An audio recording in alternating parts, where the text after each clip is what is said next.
요한 2서 1장 1절에서 3절 말씀입니다. 장로인 나는 택하심을 받은 부녀와 그의 자녀들에게 편지하노니 내가 참으로 사랑하는 자요 나뿐 아니라 진리를 아는 모든 자도 그리하는 것은 우리 안에 거하여 영원히 우리와 함께할 진리로 말미암음이로다. 은혜와 긍휼과 평강의 하나님의 저와 아버지 아들 예수 그리스도께로부터 진리와 사랑 가운데서 우리와 함께 있으리라. 아멘. 우리가 수요일 밤에 열왕기상을 다 읽었습니다. 바로 열왕기 하로 들어가는 게 순서인데 그 잠깐 사이에 요한 2서를 보게 됐습니다. 연속성은 열왕기하로 바로 이어가면 되지만 또 약간의 주의 환기와 그리고 신약에 주시는 은혜의 말씀도 조금 우리가 읽어야 될 필요가 있어서 어떤 말씀을 택할까 하다가 전에 요한 1서는 전했습니다. 그래서 오늘은 요한 2서고요. 요한 2서가 끝나면 이제 열왕기 하를 볼 것이고 그 다음에 다시 요한 3서를 보고 또 좀 긴 말씀을 또 찾아보도록 하겠습니다. 요한 2서는 이름이 가르쳐주는 대로 요한이 쓴 편지입니다. 두 번째 쓴 편지입니다. 편지, 편지 하노니 편지는요 오래된 의사소통 수단이죠. 그죠? 사람의 감정과 또는 지식을 전달하는 데 있어서 말보다 깊이 전달되는 힘이 있기도 합니다. 또 깊은 사랑을 고백할 때나 화해할 때 오랜 분노를 사귀거나 그럴 때도 편지가 자주 쓰입니다. 그렇죠? 서신 전달을 받고 전쟁을 그친다든지 서로 사랑 고백하고 결혼을 한다든지 또 보면 고도의 지식을 전달할 때도 글로 써가지고 이렇게 잘 전달해서 보관되게 하고 복사되고 전수되게 하는데 그래서 편지가 옛날에 많이 쓰였습니다.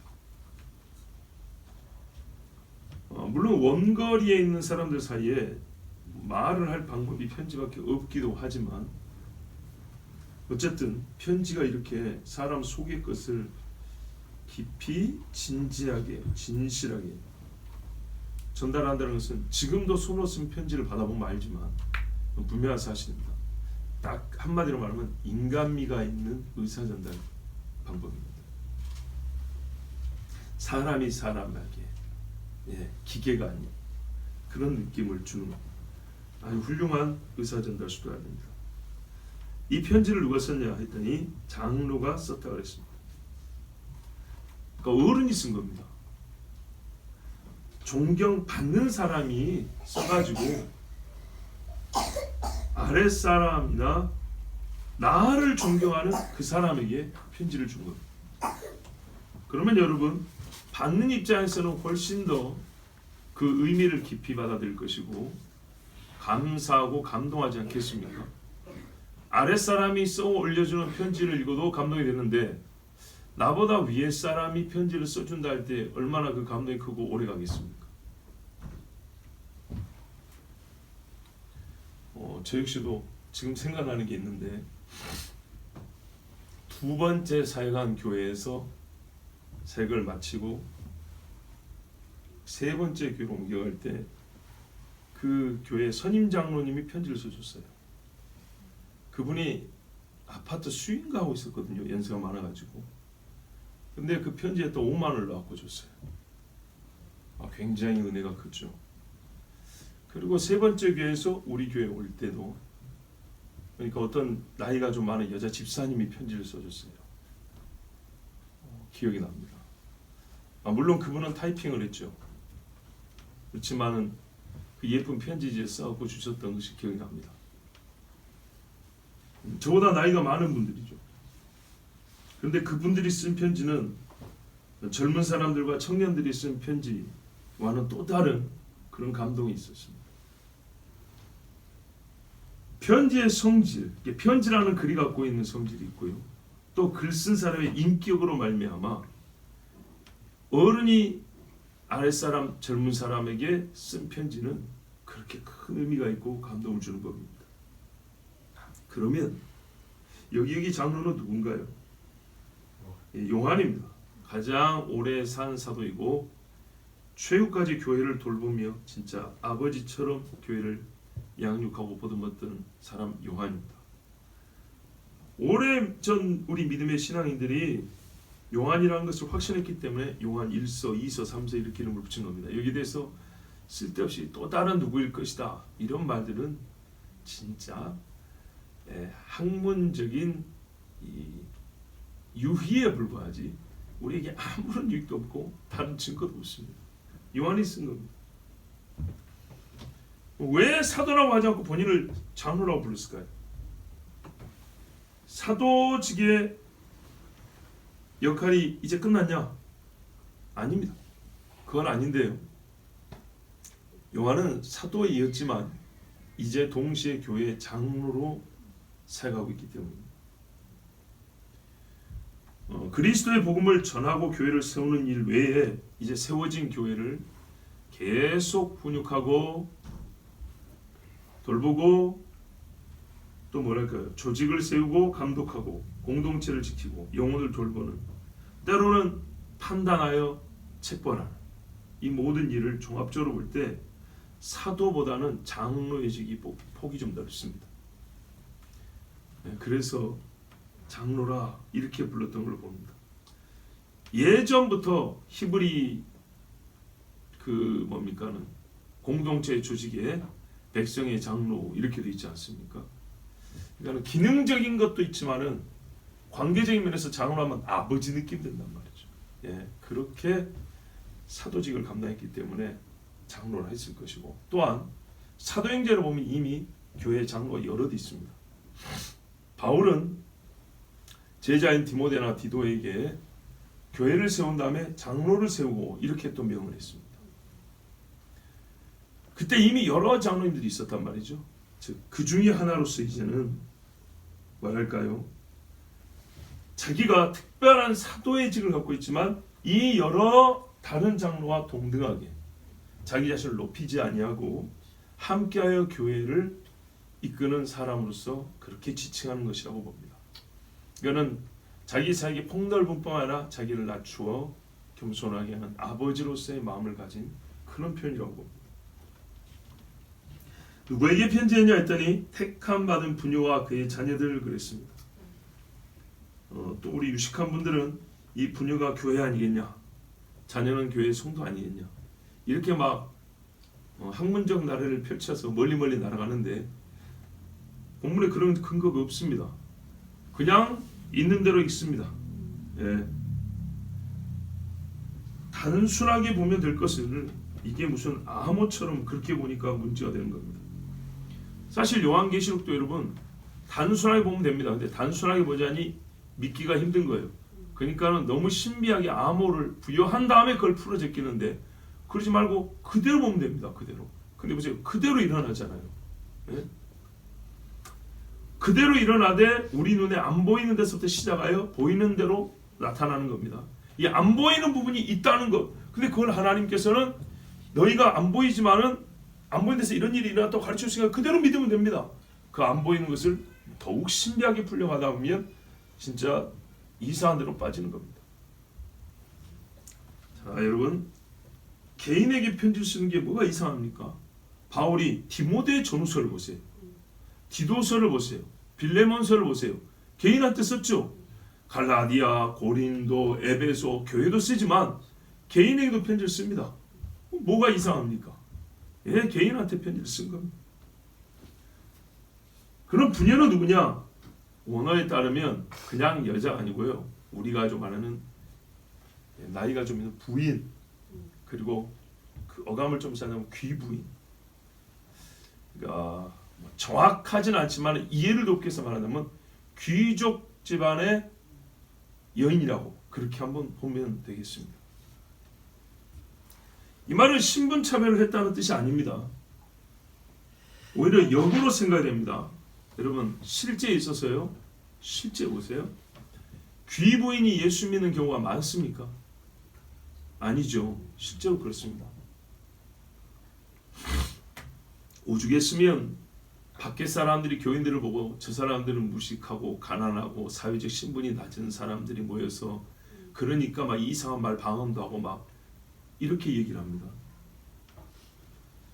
귀족 혹은 높은 지위와 신분을 가진 사람이 예수 믿는 경우는 매우 드뭅니다. 부자가 예수 믿기 어려운 것처럼 힘 있는 사람, 신분이 높은 사람 어렵습니다.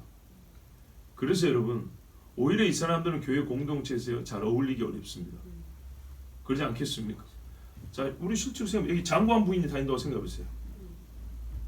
쉽게 어울릴 수 있겠어요? 마음은 아닌데 이게 선뜻 잘 안 되죠. 그런 겁니다. 세상과 더 깊은 관계를 가진 사람일수록 그가 회심하여 교회에 왔을 때 사실 어울리기는 더 어렵습니다. 똑같은 어려움과 인생의 고난이 있어도 신분이 높은 사람들은 사실 털어놓기도 어렵고 다른 사람들 위로받기도 어렵습니다. 그래서 더 외로운 법입니다.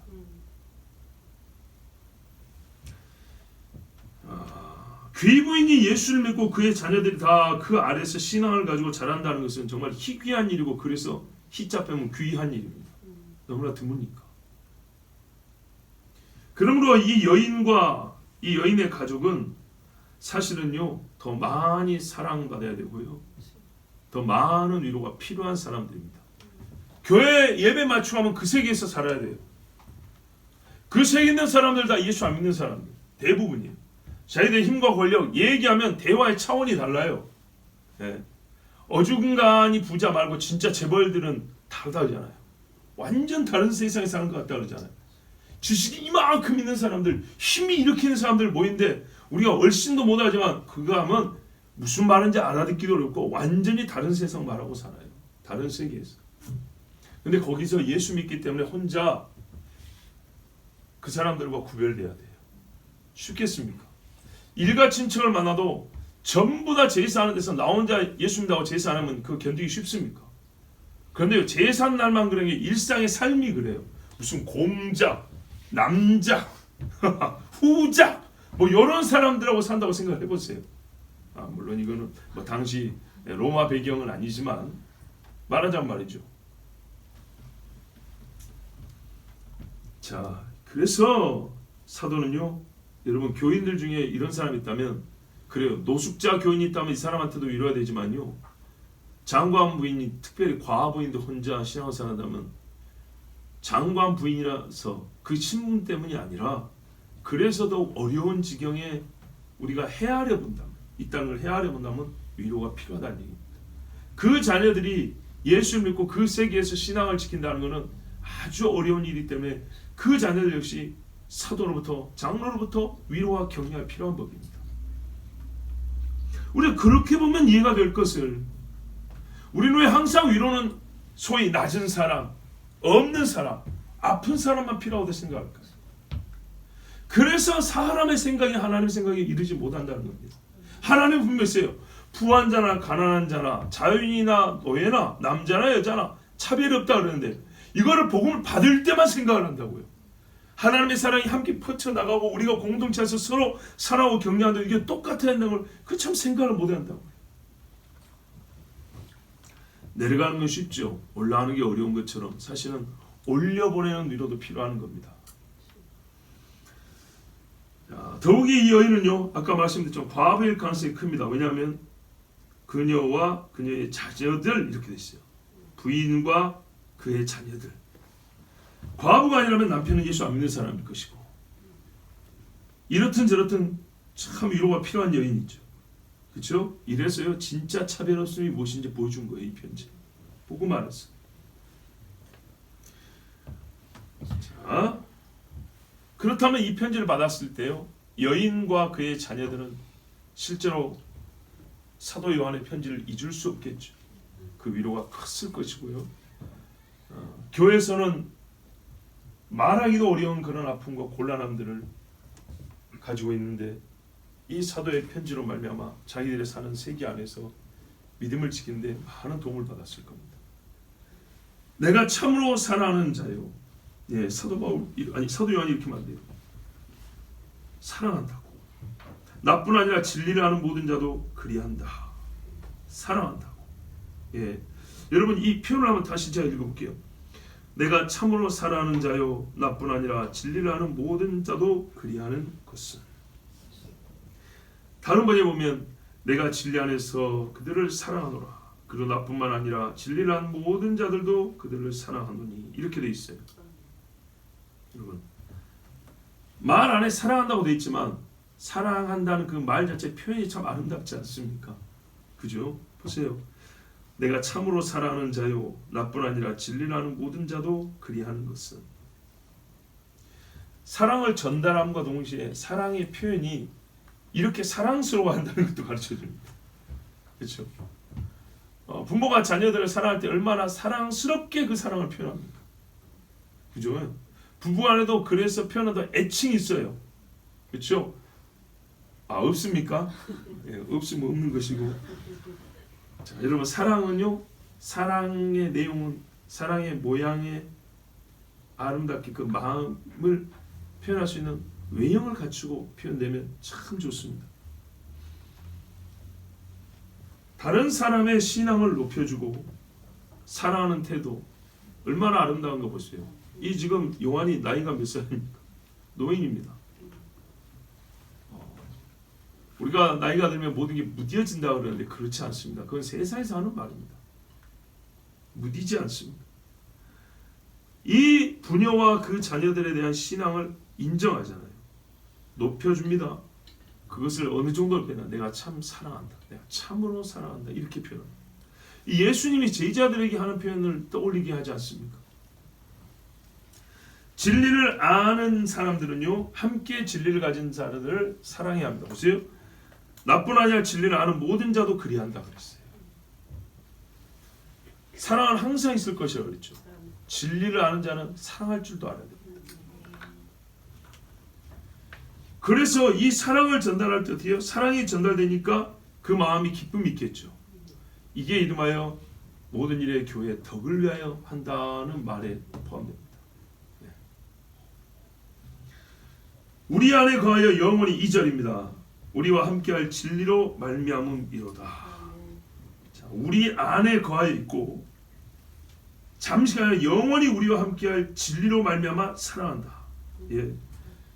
당신 안에 진리가 있으니까 내가 더욱 사랑하는 것이고 진리가 있는 사람은 다른 사람 안에 있는 진리도 볼 줄 알고 그 진리로 인하여 사랑한다는 것을 우리에게 교훈하여 줍니다. 그러니까요 진리가 있는 사람이 메마를 수는 없는 겁니다. 믿음, 사랑, 소망은 함께 있다는데 여기 어디 메마른 게 있습니까? 그 이름 자체가 우리 고기로 하면 육즙이 흐르듯이 진짜 하나님의 뜨거운 사랑이 좔좔 흐르는데 여기 메마르고 건조한 게 어디 있습니까? 진리를 아는 사람은 다른 사람 안에 있는 진리도 알아보고요. 진리가 진리를 보기 때문에 얼마나 반갑고 기쁘겠습니까? 그래서 그것을 사랑하고 표현하는 것은 맞는 것입니다. 그래서 우리가 서로 사랑하면요. 어떤 의미가 되냐면 저 사람이 나한테 진리가 있는 걸 인정하는구나. 나는 당신 안에 있는 진리를 확인했습니다. 이런 표가 되는 겁니다. 귀부인은요. 착각하지 않습니다. 내가 귀족이어가지고 이 교회 사람들이 나를 대우해 준가 보다. 아닙니다. 아주 악하게 음탕에는 내가 혼자 사는 여자라서 이렇게 수작 부리는 건가? 그렇게 생각하지 않습니다. 그래서 항상 뭐래요? 진리 안에서. 성경이 또 뭐라 했어요? 어린 자매, 여자는 너 자매에게 하듯이 하고 나이 많은 여자는 내 어미에게 하듯이 하고 일절 성결함으로 대하라. 그렇죠?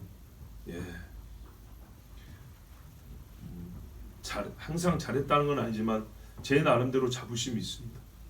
그게 뭐냐면 28살 때 제가 총각 때부터 청년부를 9년 반을 맡았습니다.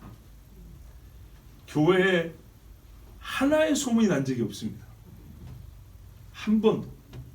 청년 자매 중에 저한테 대신한 사람도 있었고 어른들이 교회 여자 청년들을 소개해 준다고 중매해 준다고 한 적도 있었고 여러 명 있었고 그랬지만 한 번도 교회 안에서 그런 문제로 문제된 일도 소문 난 적도 없습니다. 적어도 교회에 해를 끼치는 일은 하지 않았습니다. 주여. 성경에 그리 말씀했잖아요. 아까 말한 그대로. 자, 그러니까는 이게 제가 왜 이 말을 하냐면 진리가 중요하단 말입니다. 진리 안에서 보세요. 살아보세요. 교회 나이 많은 장로가 혼자 사는 귀족 부인한테 지금 편지 썼다고. 문제 삼으려면 얼마나 이게 말거리가 되겠어요. 내용도 보지 않고 그 자체가. 그런데요, 읽어보면 뭐라요? 진리 이야기입니다. 그리고 뒤에 가면 어떤 이야기냐? 요한 1세의 내용이 사실상 거의 축약형으로 반복되어 있습니다. 진리하는 거나 진리하는 거나 미혹되지 말라 그 이야기입니다. 그래서 3세에 가다 보면 거의 비슷한 내용입니다. 내가 내 자녀들이 진리하는 생각담을 듣는 것보다 더 즐거움이 없다. 다 이 이야기입니다. 진리 이야기입니다. 하나님의 영 이야기입니다. 자, 영원히 함께할 진리라고 그랬습니다. 진리는요, 우리 안에 거한다 그랬죠. 일단 우리 안에 거해야 돼요. 거한다는 말은 스쳐 지난다는 얘기 아닙니다. 터치하고 지난다는 얘기가 아닙니다. 그리고 거한다는 말은 뭐냐? 속이 거한다는 뭔 말입니까? 정신과 감정과 의지와 결합되어 있다 이 말입니다. 일정해요. 거하니까 여러분 그잖아요. 집도요. 매일매일 돈 주고 사는 집 방하고 월세 내는 방하고 전세하고 내 집하고 다르죠. 그것처럼요. 내 집처럼 성령이 내 집에 우리 거하는 전이라고 그랬죠. 집이라고 그랬잖아요. 그렇게 있는 사람에 돼요. 이게 들쑥날쑥 해가지고요. 영적으로도요. 저 위로 올라갔다 푹 꺼졌다. 이게 왔다 갔다 하는 진리는 그렇게 받는 것이 아니고 그렇게 함께 하는 게 아닙니다. 정말 감정에 휘둘리는 그런 신앙은 위험하고 하나님의 진리가 정말 알쏭달쏭한 것들만 100% 채워져가고 있으면요.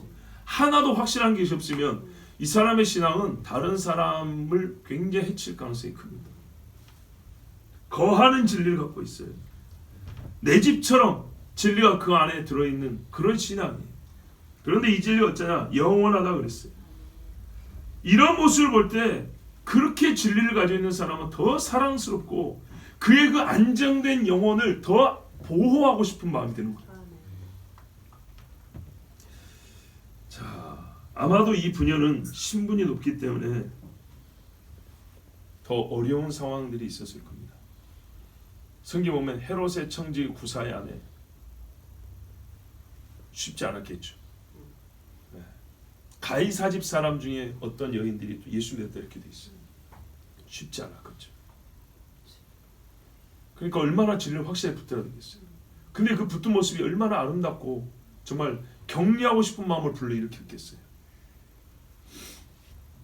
그래서 이 이야기를 거기다가 과부였다면은 이 이야기를 사도 요한이 들었을 때 참 사랑하는 마음이 들고 위로하고 싶고 도와주고 싶고 성도들과 분명히 함께 또 이야기를 나눴겠죠. 그러니까는 진리 안에서 함께한 모든 자들이 이렇게 같이 마음을 모아서 돼 있죠. 아마 분명히 기도했을 겁니다. 이 분야를 하나님 지켜주십시오. 기도하면서 한 마음으로 사랑의 편지를 쓴 것입니다. 그리고 이제 어떻게 합니까? 3절까지 인사말입니다. 네, 인사말. 축복의 인사말을 합니다. 은혜와 긍휼과 평강이 하나님 아버지와 아버지 아들 예수 그리스도께로부터 진리와 사랑 가운데서 우리와 함께 있으리라. 아멘. 영원한 진리를 그 속에 가지고 있는 사람들이 최고의 인사말이 뭐겠습니까? 바로 하나님의 이름. 네. 하나님의 이름으로 축복하는 것입니다. 아멘. 거룩한 사랑은 거룩한 축복을 불러일으킵니다. 아멘. 자, 복은 여기서도 분명히 나오지만 제가 오늘 이 말씀을 지나치게 교리적으로 풀려고 하지 않습니다. 왜냐하면 편지글이니까. 예? 같은 내용을 다른 성경 구절에서 신학적이고 교리적으로 많이 풀었고 충분히 풀 수 있습니다. 여기서는 굳이 그렇게보다는 진짜 이 편지글의 글맛대로 우리가 읽으면 좋겠어요. 그게 더 훨씬 말씀을 받는 바른 방법입니다. 또 뒤에 가면 좀 더 어떤 것은 좀 딱딱하게 읽을 구절도 있어요. 자, 보십시오. 복은 아버지 하나님과 그 아들 예수님이 줍니다. 그렇죠? 깨로부터 그랬잖아요. 그리고 복 중에 먼저 받을 게 뭐냐? 은혜와 긍휼과 평강입니다. 예. 그리고 이 복들이 진실한가? 이거는요, 진리와 사랑 안에서 주어지는 거를 확인해 보면 됩니다. 자, 쉽죠? 우리가 평시에 누군가를 축복할 때 그 축복 기도를 이렇게 확인해 보면 오류가 없어요. 진리와 사랑 안에서 시작된 축복 기도입니다. 자기가 주는 게 아니고 아버지 하나님과 그 아들 예수께로부터 오는 복이라고 지금 인정하고 하는 축복입니다. 그죠?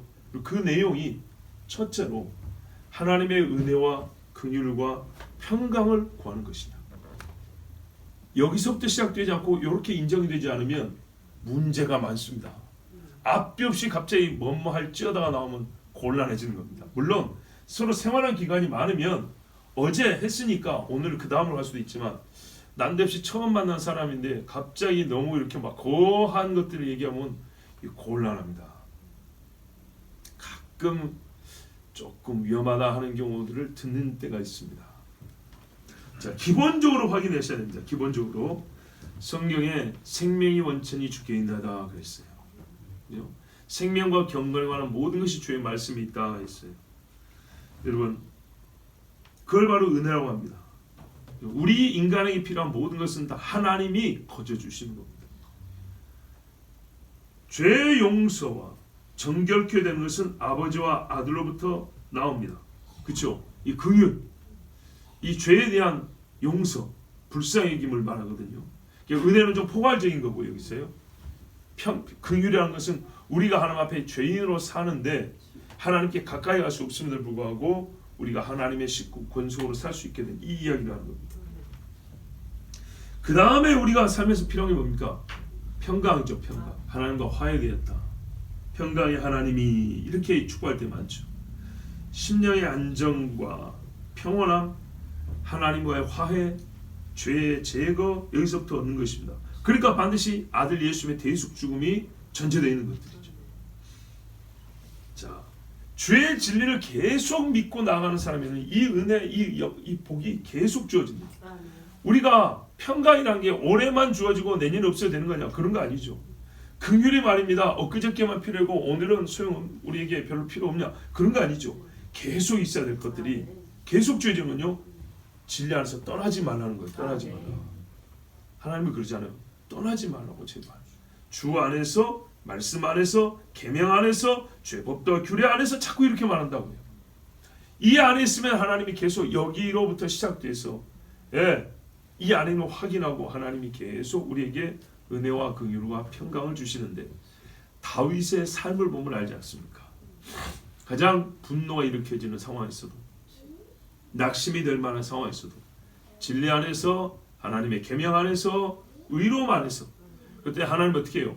광야에서도, 궁에서도, 들에서도, 굴에서도, 하나님이 전쟁터에서도, 그죠? 하나님 계속 정말 은혜와 긍휼과 평강을 주지 않습니까?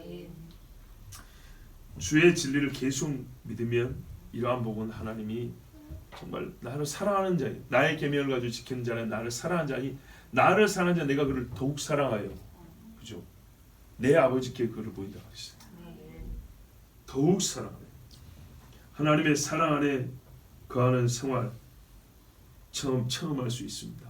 하나님이 근본적으로 나를 사랑하시지만 내가 진리 안에 있을 때 하나님은요, 우리에게 상을 더 주신다고 하잖아요. 성경이죠. 너희가 지키면 내가 뭘 더하여 줄 것이요, 지키면 어쩔 것이요. 그것을 경험한다는 얘기입니다. 어려워서 어려운 대로 끙끙거리면서 신앙생활해도 하나님의 은혜를 주지만 그걸 이겨보고자 애써 싸우는 사람에게는요, 더 많은 힘이 필요하지 않겠습니까? 그렇죠. 더 많은 힘을 필요로 하는 신앙생활을 하는 사람에게는 더 많은 힘을 준다 그 말입니다. 여러분, 우리의 인사가 이와 같기를 바랍니다. 누구든지 진리 안에 있는 사람에게 같은 진리 안에서 축복의 인사를 할 수 있기를. 얼마나 귀합니까? 사랑이 식어진 세대라고 했습니다. 그러면 정말로 필요한 게 뭐냐면 사랑하는 것이죠. 어디서부터요? 인사라니까요. 인사. 인생살이에서 인사가 반입니다. 사람 관계에서 인사가 반입니다. 그렇죠? 인사로서 생각이 바뀝니다. 좋은 생각, 나쁜 생각, 사람에 대한 판단, 또한 관계에 대한 이해. 우리가 이렇게 거리가 먼 사람이구나. 아니 좀 가까워지고 있다. 뭘로 다 판단합니까? 물어봅니까? 안 물어봐도요. 뭐죠? 인사말에서 벌써 차이가 납니다. 사람의 기분이 조금만 상하면 인사할 때 고개 각도부터 달라집니다. 그죠? 눈꺼풀이 이만큼 떠졌냐 이만큼 이것도 달라지죠. 굉장히 미묘합니다. 깐난 애들도 보세요. 가끔 교회 안에 재밌는 이야기 있어요. 주일날 보면 애가 삐졌다는 거예요. 눈도 안 마주친다는 거예요. 뭐 때문에 했더니 지가 갖고 싶은 걸 안 줬다는 등 뭐 먹고 싶은 걸 덜 먹게 한다. 사소한 거예요 사실. 그런데 그거를 어른들이 읽어내고 교회 와가지고 이제 재밌다고 재밌다고 막 얘기하는데 보세요. 그 내용을 봐보세요. 내용을. 애가 어른한테 인사 안 한다는 거죠. 인사는 꼭 고개만 숙이는 게 아니라 아는 척에서부터 시작하죠. 안 한다는 거예요. 근데 여러분 그렇죠. 진리 안에 있고 진리대로 산다고 귀부인으로서 참 고생하는데 그 모습을 보고 오히려 신분이 좀 높기 때문에 다른 사람들이 말하기도 어렵고 누가 쉽게 가서 위로의 말을 하기도 쉽지 않아. 이런 사람들, 그래서 더 많은 위로가 필요하고 그 어려움을 도와줘야 한다 생각하고. 뭐 때문에요? 진리 안에 있기 때문에. 나도 진리 안에 있기 때문에. 잠깐 있는 게 아니라 영원한 진리를 마음에 거하여 진리를 간직한 마치 집으로 삶을 그렇게 살고 있기 때문에 함께 인사하고 축복해야겠구나. 온 성도의 이름으로. 그러니까는 쉽게 말해 이런 거죠. 요한이 교회 대표로 편지를 썼다고 생각하면 돼요. 온 교인이 뒤에 같이 있는 거예요. 얼마나 좋습니까? 편지의 구도를 요한이 어떤 이름을 밝힐 수 없는 교회에 썼다. 이렇게 보는 것보다 요한이 교회 지도자로 있고 온 성도가 사도 요한과 같이 뜻을 모아서 장로님 그렇군요. 우리가 그런 믿음의 여인이 있다는 소리를 듣고 보니까 굉장히 어떻게 좀 돕고 싶습니다. 막 이런 공감대 형성이 돼가지고 그럼 우리 편지를 씁시다. 그래요. 그러면 내가 대표로 쓸 테니 여러분 같이 마음을 모아서 기도하시고 마음을 담아주십시오. 이래가지고 장로인 요한이 이렇게 편지하는 얼마나 은혜가 있습니까? 말씀 그대로 보면 그런 거예요. 그대로 보면. 자, 사실 이런 은혜도 우리 필요한 거 아닙니까? 그렇죠? 어떤 유명한 목사가 우리 길리의 소리를 교라고 당신들은 문명하나 유명한 교회입니다. 이래도 기분 좋겠죠. 이건 어떤 의미냐면 가벼운 펄펄 뛰는 기쁨이겠죠. 근데 말씀대로 편지를 받은 이 집은요 어떻게 해요? 안정함 있게 묵직한 기쁨이 있겠죠. 할렐루야 하면서 뜨거운 눈물 한 방울 흘렸을지 모릅니다. 한 방울? 한 줄기. 여러분 상식과 달리 높은 곳에 있고 귀한 신분의 사람이기 때문에 더 사랑이 필요함을 생각하기까지 혼자가 아니라 공동체의 마음을 움직여서 한 마음과 한 입으로 하나님과 그 아들 예수 그리스도의 이름 또 더하여 성령의 이름으로 축복하는 것. 이거는 영원한 진리를 가진 사람들에게는 있어야 될 사랑의 교제의 방법이고 이것이 곧 세상에서 구별된 신자라는 표입니다. 예수님 말했어요. 너희가 서로 사랑하면 세상이 너희를 보고 내 제자인 줄 알리라 그랬죠. 사랑 가장 많이 받은 사도 요한이 지금 예수님의 말씀을 그대로 실천하는 것입니다. 이 여인이 실제로 귀족인지 과부인지 그건 확신할 수 없습니다. 그러나 제가 이렇게 말씀드리는 이유는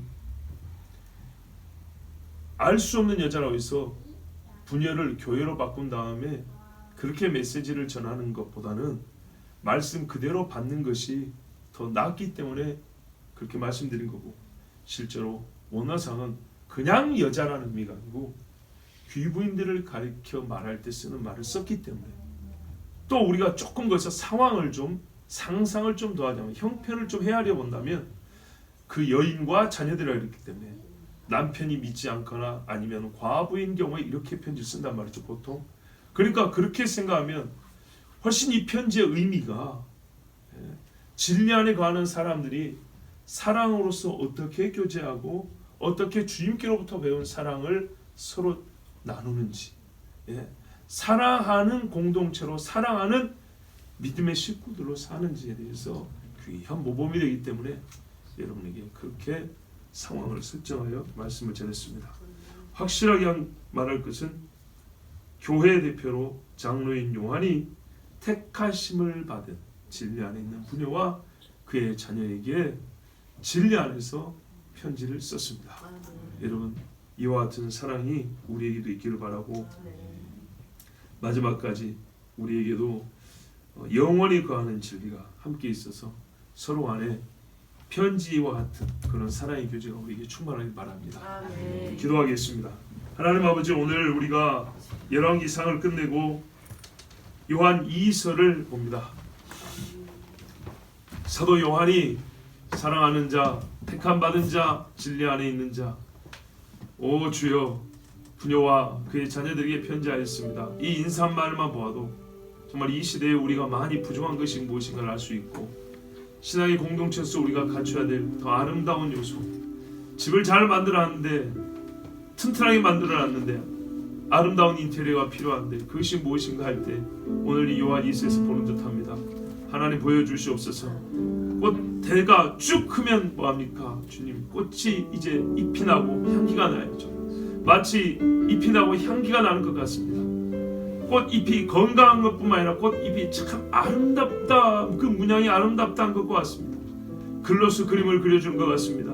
아버지 하나님, 우리에게도 사도 요한과 그 위로하는 교인들의 사랑이 있게 하여 주시옵고, 또한 우리에게 필요한 자들, 이 부녀와 그 자녀들처럼 주 예수 그리스도와 하나님의 이름으로 위로와 사랑의 복을 받는 귀한 교회가 되게 하여 주시옵소서. 우리 주님 한번 부르기 기도합니다. 주여!